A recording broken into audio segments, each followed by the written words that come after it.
Hello, ladies and gentlemen. You have been writing your animal report. You have written a bold beginning or an introduction. You have written a body paragraph about your animal's body, a paragraph about the diet, a paragraph about the offspring. And today you get to write your final paragraph, the conclusion. The conclusion, the conclusion paragraph sums up your report and it might give some fun facts. Let's look at our fun facts because we've already written about the habitat and the features and the diet and the offspring, and there's some interesting facts we have not included. So let's take a look at that. So let's look. First of all, we have jump high. Now, jump high,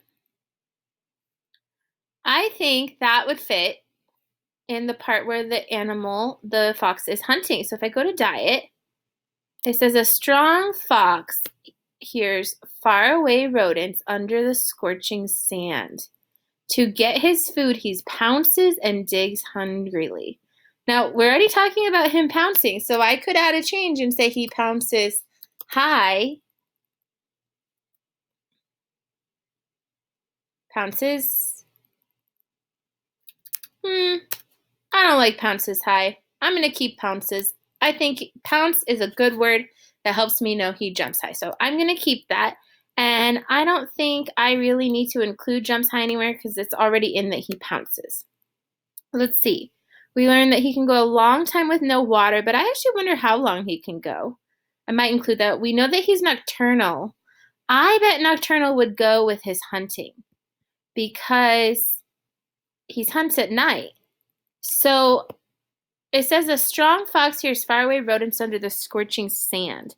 Instead of strong, I bet it would be more informative and more interesting to include the word nocturnal. And that's just a change of one word, and now you know he's nocturnal. So I'm going to go up here, and now we don't need nocturnal. We've already included it. Now we just have that he can go a long time with no water. He's also called the desert fox, and we know who the predators are.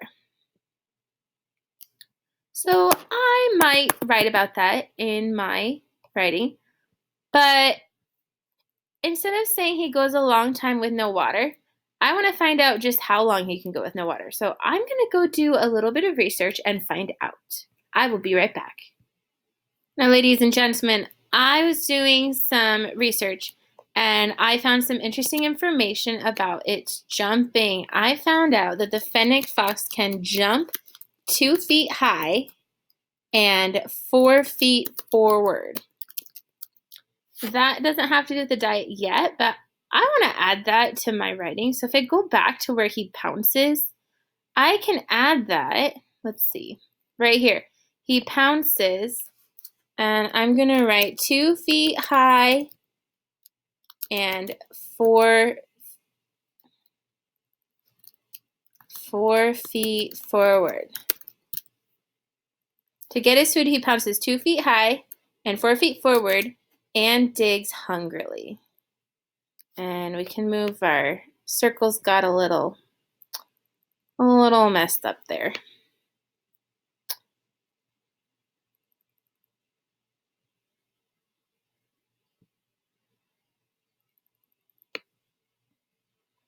So I'll move those back.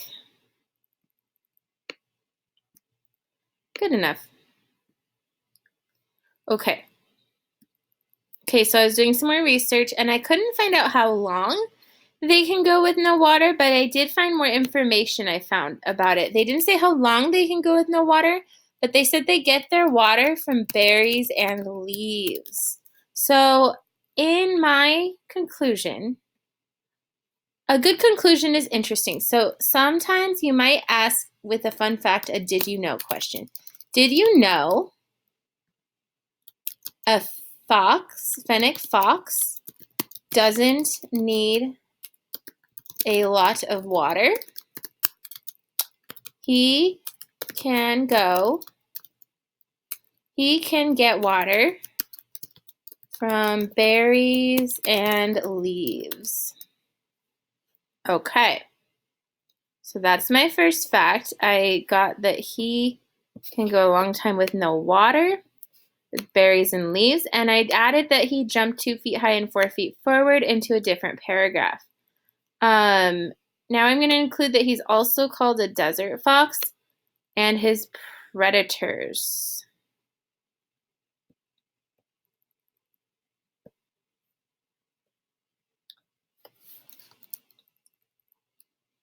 I'm going to say this fox is also called the desert fox.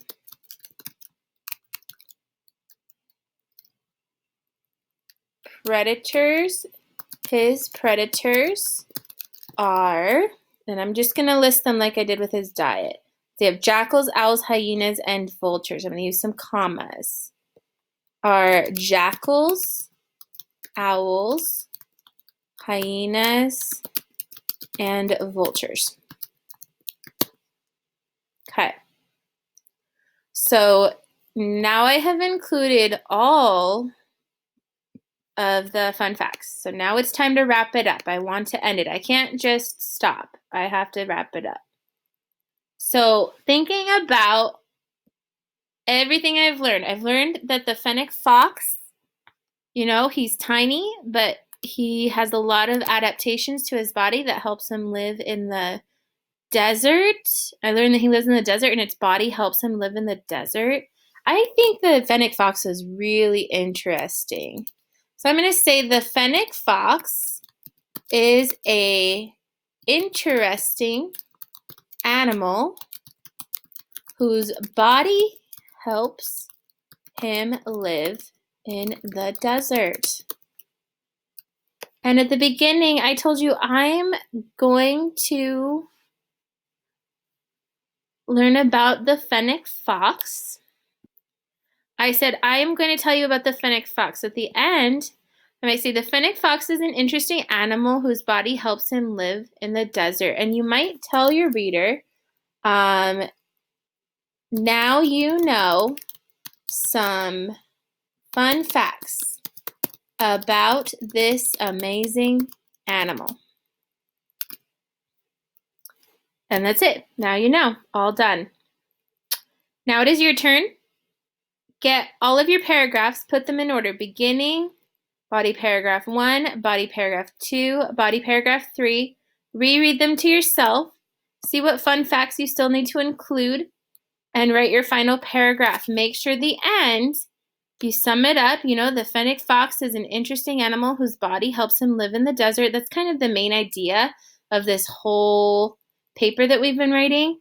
And you could do a conclusion sentence that says, now you know some fun facts about this amazing animal. You could write something like that or different, whichever you want. Have fun writing your conclusion.